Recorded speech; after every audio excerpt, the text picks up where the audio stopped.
ప్రభునందు ఆత్మీయులరా, మన బైబిల్ అధ్యయనంలో ఈ దినము నుండి దినవృత్తాంతములు 2వ గ్రంథములో వ్రాయబడిన విషయాలు ధ్యానం చేసుకోబోతూ ఉన్నాం. ఈ గ్రంథములో ప్రధాన అంశం ఏమిటంటే దేవుని యొక్క మందిరము నిర్మించబడుట మరియు శత్రువుల ద్వారా అదే మందిరము నిర్మూలించబడుట గురించి ఈ పుస్తకంలో మనం చదువుతాం. ఈ గ్రంథము యొక్క మొదటి 9 అధ్యాయాలు కూడా సొలొమోను గారి యొక్క పరిపాలన గురించి వివరిస్తూ ఉన్నాయి. మనము రాజుల మొదటి గ్రంథాన్ని అధ్యయనం చేసినప్పుడు ఈ సొలొమోను గారి యొక్క పరిపాలన గురించి చాలా మట్టుకు మనము ధ్యానం చేసుకున్నాం. ఇక 10వ అధ్యాయము నుండి 36వ అధ్యాయం వరకు మనం చూస్తే ఇశ్రాయేలు రాజ్యం రెండుగా చీలిపోయిన తర్వాత యూదా రాజ్యాన్ని పరిపాలించినటువంటి 20 మంది రాజుల గురించి ఈ 10వ అధ్యాయము నుండి 36వ అధ్యాయం వరకు మనం చదువుతాం. ఈ రాజుల పేర్లు నేను మీకు చెప్తాను. ఆసక్తి కలిగిన వారు మీరు వ్రాసుకోవచ్చు అనే విషయాన్ని జ్ఞాపకం చేస్తూ ఉన్నాను. వీరెవరంటే రెహబాము, అబీయా, ఆసా, యెహోషాపాతు, యెహోరాము, అహజ్యా, అతల్యా రాణి, యోవాషు, అమజ్యా, ఉజ్జియా, యోతాము, ఆహాజు, హిస్కియా, మనష్షే, ఆమోను, యోషియా, యెహోయాహాజు, యెహోయాకీము, యెహోయాకీను, సిద్కియా. ఈ 10వ అధ్యాయము నుండి 36వ అధ్యాయం వరకు యూదా రాజ్యాన్ని పరిపాలించినటువంటి ఈ 20 మంది రాజుల గురించి వ్రాయబడి ఉన్నది. ఈ అధ్యాయాలు యూదా రాజ్యము 5 మార్లు దిగజారిపోయినటువంటి కాల వ్యవధులను 4 మార్లు దేవుని యొద్దకు తిరిగి వచ్చినటువంటి ఆ సందర్భాన్ని గురించి వివరిస్తూ ఉంది. ఇక ఈ గ్రంథము యొక్క ముగింపును మనము గమనించినప్పుడు యూదా రాజ్యము బబులోను దేశానికి చెరపట్టబడిపోవుటతో ఈ గ్రంథము సమాప్తమవుచు ఉన్నది. ఈ దినమందు రాజు అయినటువంటి ఆసాను గురించి కొన్ని విషయాలు మనము ధ్యానం చేసుకుందాం. గత ధ్యానాల్లో రాజుల మొదటి గ్రంథంలో ఈ ఆసా రాజు గురించి కొన్ని విషయాలు మనం నేర్చుకున్నాం. మరికొన్ని విషయాలు ఈ దినవృత్తాంతంలో రాయబడిన విషయాలు మనం నేర్చుకుందాం. 14వ అధ్యాయము నుండి 16వ అధ్యాయం వరకు మనం చూస్తే ఒక ఉత్తమమైనటువంటి రాజుగా తన పరిపాలనను ఆరంభించినటువంటి రాజైన ఆసాను గురించి మనం చదువుతామండి.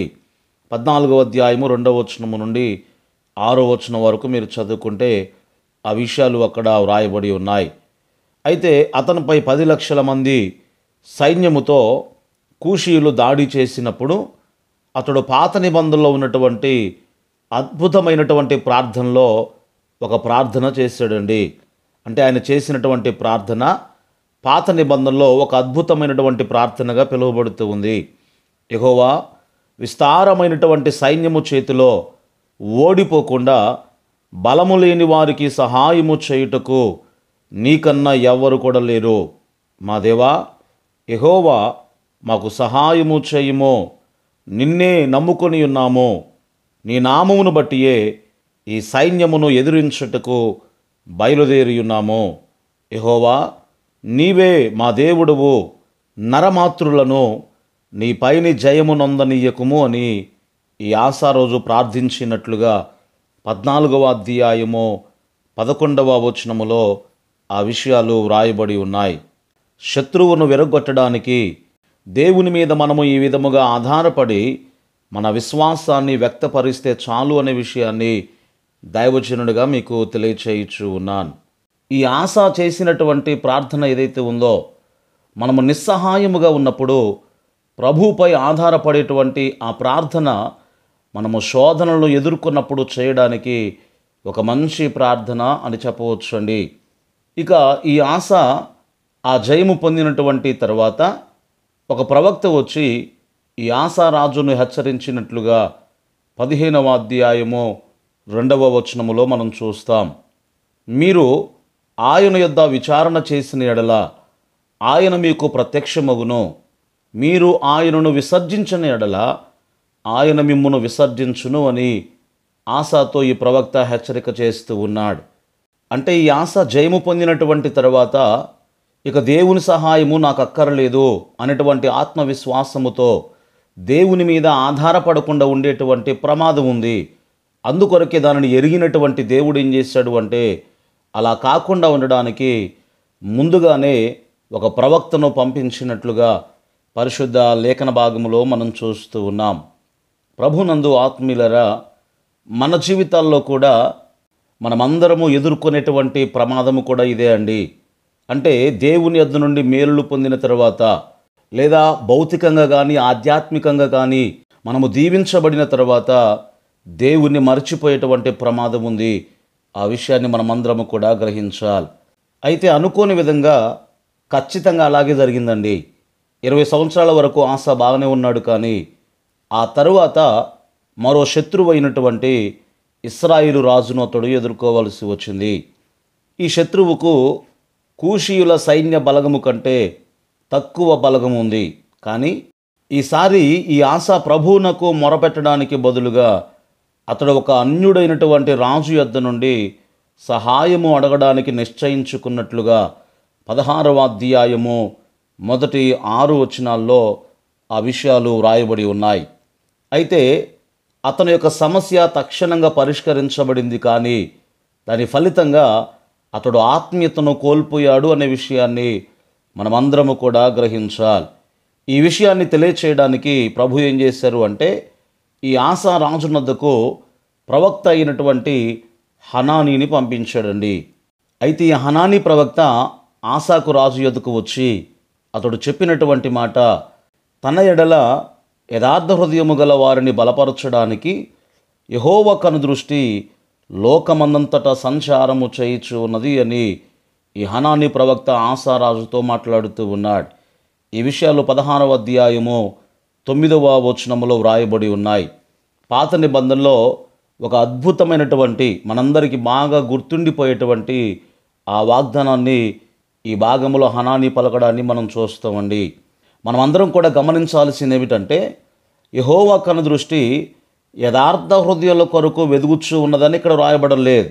మరేమని వ్రాయబడి ఉన్నది అంటే యథార్థ హృదయాలను బలపరచడానికి ఆయన కనుదృష్టి లోకమందంతటా సంచారము చేయుచు ఉన్నది అని ఇక్కడ స్పష్టముగా చెప్పబడి ఉన్నది.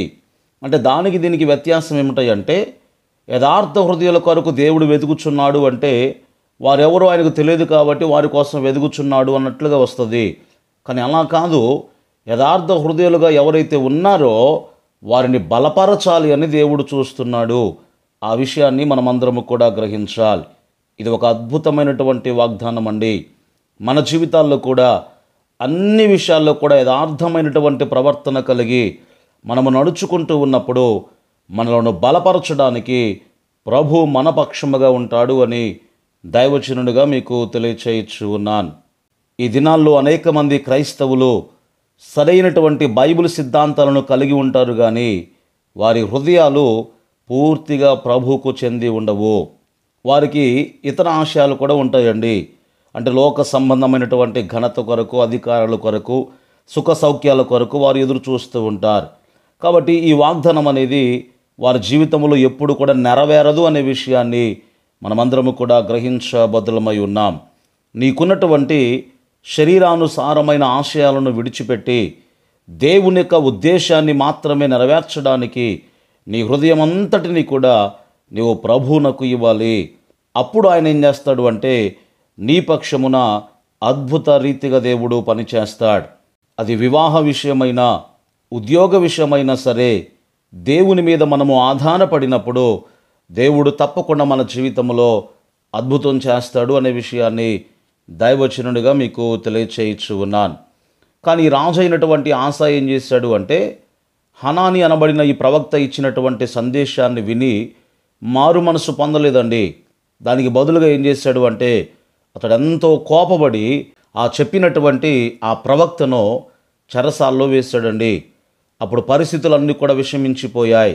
అంత మాత్రమే కాదు, ఆ సమయమందు ఆశ ఏం చేశాడు అంటే బీదవారందరినీ కూడా బాధపరుస్తూ ఉన్నాడు అని 16వ అధ్యాయము 10వ వచనములో ఆ విషయాలు వ్రాయబడి ఉన్నాయి. 3 సంవత్సరాల తర్వాత ఆస మరొక సంక్షోభాన్ని అతడు ఎదుర్కొన్నాడు. ఈసారి తన సొంత శరీరములో దానిని ఎదుర్కొన్నాడండి. తన పాదములను బహుగా బాధపరిచినటువంటి ఒక రోగాన్ని ఈ ఆస పొందుకున్నాడు. అది ఒకవేళ బహుశా మధుమేహమై ఉండవచ్చును. అతడు రాజే ఉన్నాడు కాబట్టి ఆ దేశంలో ఉన్నటువంటి మంచి మంచి వైద్యుల చేత అతడు వైద్యాన్ని చేయించుకున్నాడు. కానీ వైద్యులను పిలిపించేటువంటి ముందు అతడు చేయవలసింది ఏమిటంటే దేవుని సన్నిధిలో ప్రార్థించాల్సి ఉంది. కానీ ఆ పని ఆస చేయలేదండి. అంతకుముందు దేవుని మీద ఆధారపడి ప్రార్థించేవాడు. కానీ ఇప్పుడు ఆస ఆ పని చేయలేదు. తన్ను తాను తీర్పు తీర్చుకొని ప్రభును వెదికినట్లయితే దేవుడు అతని జీవితంలో ఒకవేళ కార్యమును జరిగించి ఉండేవాడే. కానీ ఈ ఆస తన్ను తాను తీర్పు తీర్చుకోలేదు, అంటే విమర్శించుకోలేదు. దేవుని యొద్ద ఆ తప్పును అతడు ఒప్పుకోలేదు. కాబట్టి అతడు శ్రేష్టమైనటువంటి వైద్యమును పొందినప్పటికీ అతడు మరణించాడు అని 16వ అధ్యాయము 12, 13 వచనాల్లో ఆ విషయాలు వ్రాయబడి ఉన్నాయి. దేవుడు ఈ ధ్యానమును మన కొరకు ఆశీర్వదించునుగాక. ఆమేన్.